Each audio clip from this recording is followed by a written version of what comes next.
Everything that we do here is to make more money. If you charge low prices, your product will be perceived as low value. Increase your prices, and you will not only make more money, but people will actually use your product and value it more. This is pricing psychology that few understand. Here's how Steve Jobs thought about it. Our goal is to make the best personal computers in the world and to make products we are proud to sell. What we don't realize mostly is that pricing is the ultimate growth lever.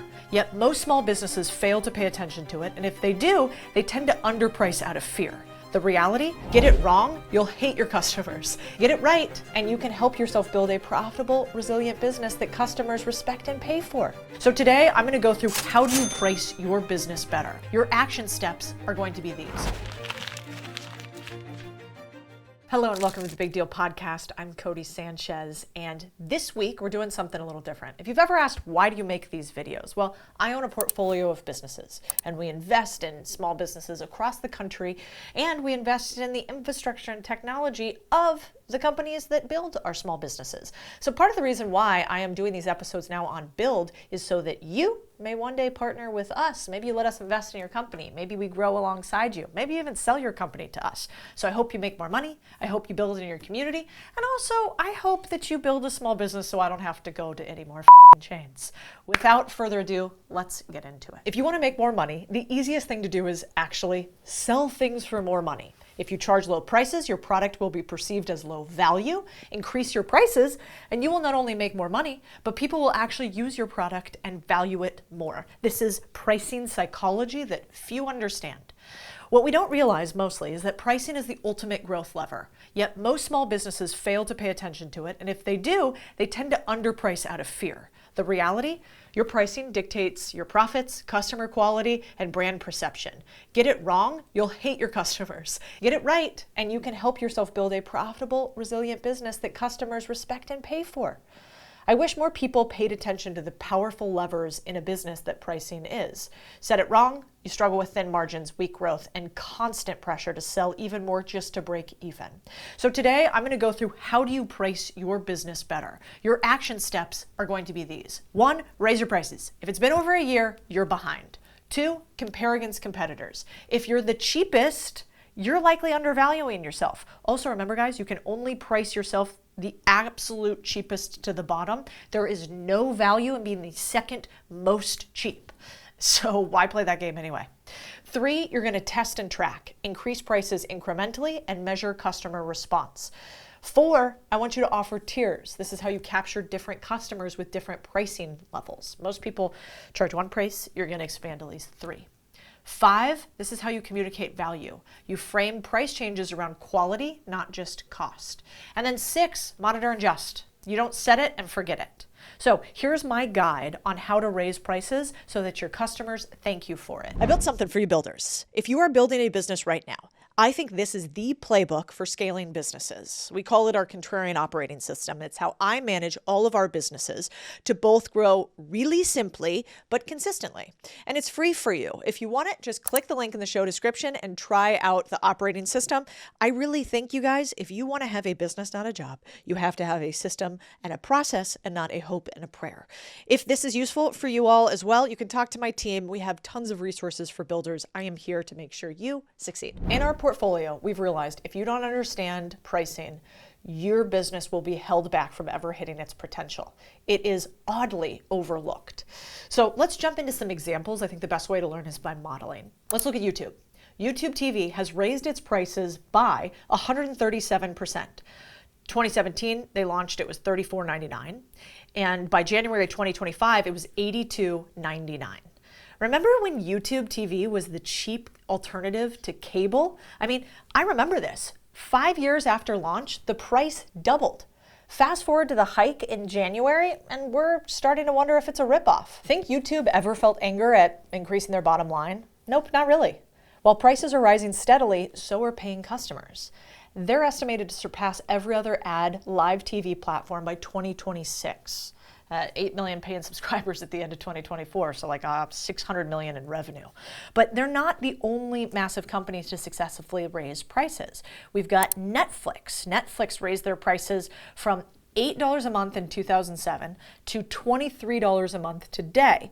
And then they lost a few customers, So they lost some at the beginning. They lost 1 million customers when they increased their prices the first time, but today they have 300 million paid subs. You know what's wild? Over the last 2 weeks, you are the only reason this podcast has grown. I don't know if you're new here or you've been here for a while and y'all just started sharing more, but you were the only reason that we continue to climb the charts and hopefully provide more and more value for you. We just moved up from top 100 to top 50 in biz on Spotify, which is cool. So thank you for sharing with your friends, and thank you for sharing with your employees, and thank you for sharing in your Slack groups and social media and everywhere else. And if you like this podcast, please do send it to another human that you care about, because you are a big deal to me, and I know they are a big deal to you too. So that's a beautiful thing to do. Thank you for sharing the pod. What's wild is they're obviously more profitable. I mean, if you look at this, you can basically see that we have increased margins and users at Netflix. What I thought was interesting, and here's where we're going to steal their homework, is they do it by offering multiple tiers. So if you want to stay at the lower tier, you can. Your wallet doesn't get hit. They use an ungrandfathering strategy, so you don't get to stay in your price point forever. At some point, you just got to keep moving up. And they realize that if they have the best content in the world, people will continue to pay. Now, another one, Starbucks. They had to raise prices due to inflation supposedly in 2023, and they got killed. They got murdered for it on TV. Everybody said it was terrible. But then what happened? Well, they actually increased their revenue that year. So they were estimated to do like 9.28 billion. Their actuals in 2023 were 9.37 billion, and they made more money. Instead of having negative traffic to stores, they were positive. They increased their average order value. And the same thing happened for Amazon Prime.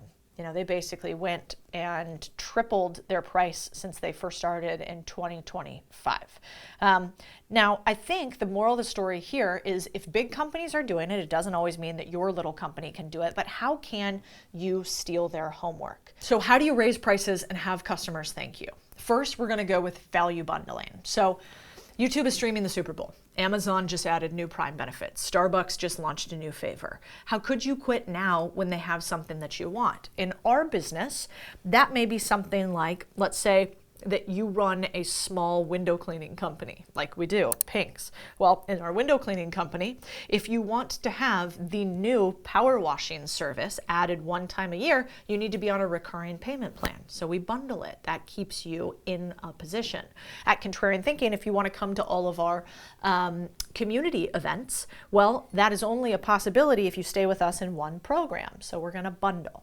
Second, market position assessment. This basically is a study where you need to look at your customers and see how indispensable you are to them. Netflix, well, the friction of changing habits outweighs the friction of paying $2 more a month. That's the same with me for my gym. I kind of don't want to go to anyone. The gym's located close to my house. If they raised my price $5 to $10 a month, I probably wouldn't care. This is also why you want to sell more things to rich people, because they actually much more value convenience and continuance as opposed to price and discounts. So you want to ask yourself, for my user base, how much do they absolutely need me? How much do they also not notice what's happening? Landscaping, let's say. If you have to go out and you find a new landscaper, they can't come, you have to schedule somebody, you might actually have more price defensibility than you think. 3, tiered implementation of pricing. So what does this mean? It means that you look at your customer segment, and over the course of the next 3 months or 12 months, I want you to do one thing. Okay, my highest value customers, I'm going to add some value to the offer that I have for them, and then I'm going to increase their prices. Then I'm going to go to my mid-tier. I'm going to do the same thing. Then I'm going to go to my lower tier. I'm going to do the same thing. So every single segment gets increased in price, step 1. Step 2 is going to be the low segment gets an offer to go to your mid segment.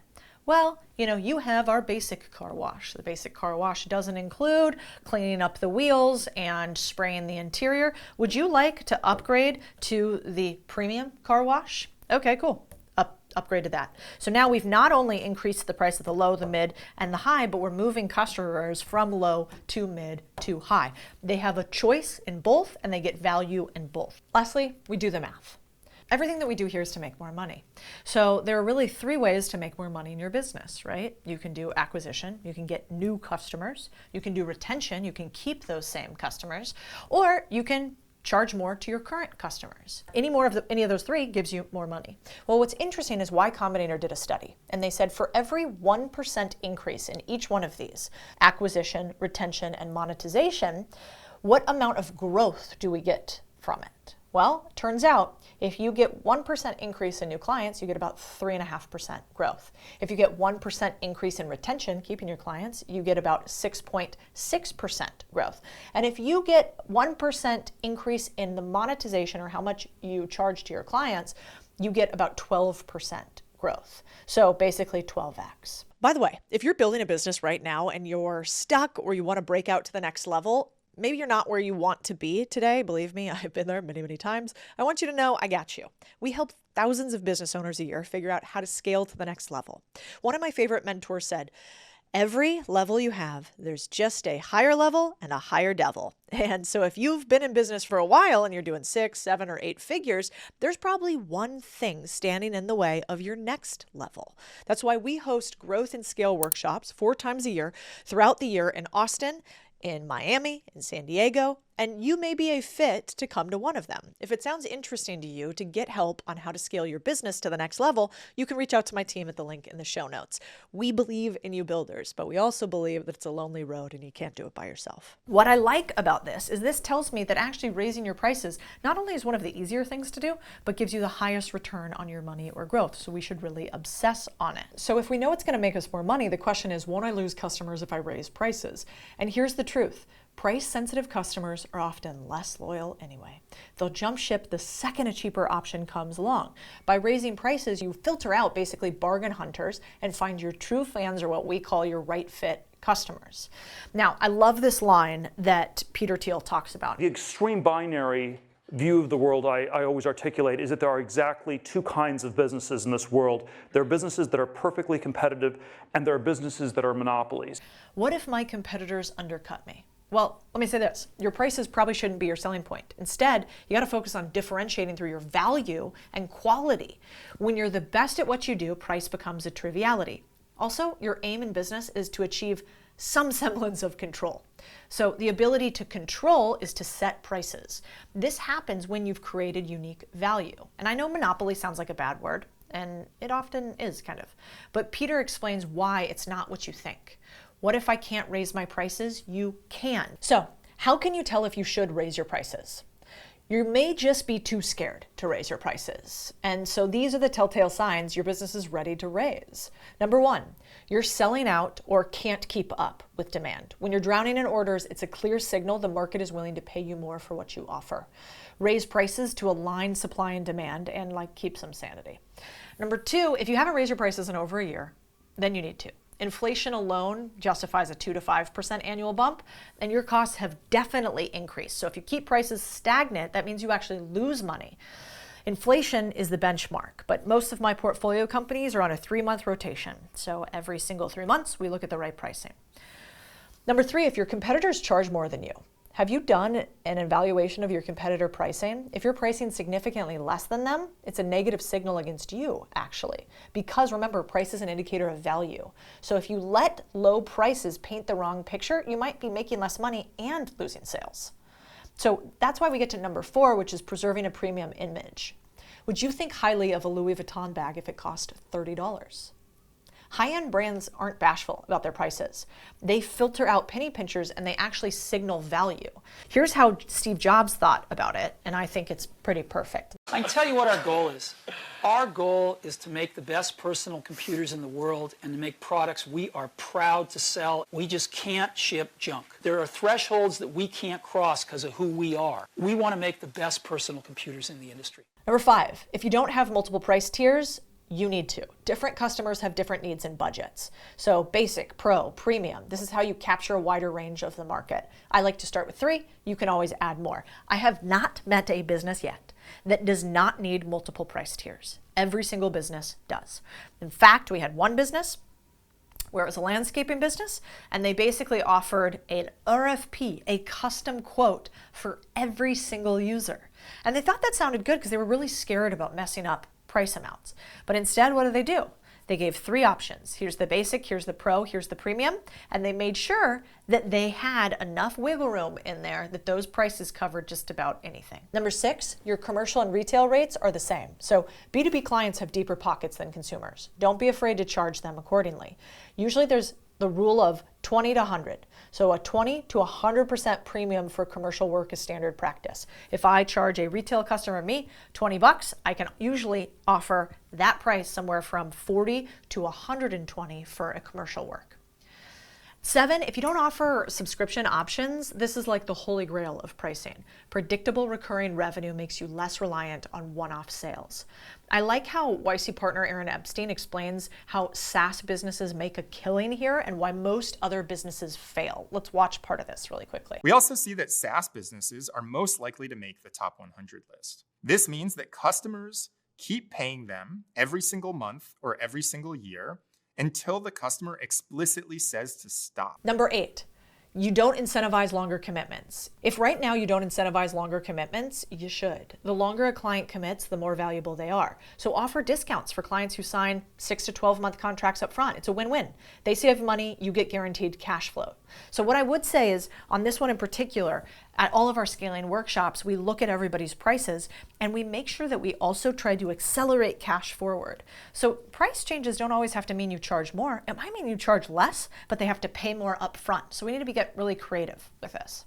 One final note, it is actually very possible to shoot yourself in the foot with raising prices. And here's the wrong way to do it as shown by Netflix. So Netflix absolutely killed their price range recently. The most recent Netflix price range was all over the internet and people hated them, and maybe rightly so. Here's what they did. They had an update that said this. You can see it right here. Hey, Joe, thank you for being a valued member since 2019. We hope you're enjoying everything Netflix has to offer. We're updating your monthly price to $17.99 pre-tax on March 21st, 2025.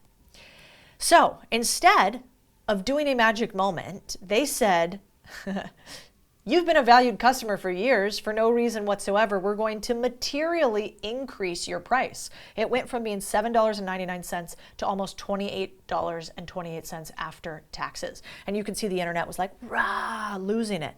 What could they have done instead? Let's rewrite their hook. Joe, you enjoyed 57 hours of Netflix last month. That's about 12 cents per hour last year. We hope you continue to enjoy Netflix. We have had a slight increase in price that will only increase your price to about 18 cents an hour, 20 cents an hour, whatever the math is. You guys can help me out. Also, they added 0 ounce of personalization.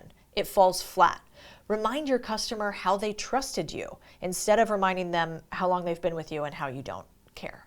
The other thing that they didn't do is this email that we see here, I'm pulling it up on screen, it basically says, what's coming to Netflix in March of 2025? It feels like they're paying 20% more for a service that makes their life worse anyway. This email should have made them feel like they were personally funding more amazing shows, adding value to the subscription, not taking it away. What they do here is they put a bunch of shows on there that people don't seem to be excited about, that don't have big names and big headlines on it. They don't say what's coming. It kind of just seems like they're signaling. Also, it was too short. If it was me, you want to add some personality to it. I know they want to be short and sweet, but it just came off as curt. They don't provide any context, so customers provided their own like this. A company worth $416 billion that added 41 million new customers in the past year wants more of my hard-earned money. Terribly communicated. And for that reason, they took a big stock price hit, at least for a period of time. So if you're a small business and you don't have too much weight to throw around and you can't just not care like Netflix does, my friend Patrick Campbell has a great thought on this. 1, we take the 8 reasons why to raise your company that we've already talked about.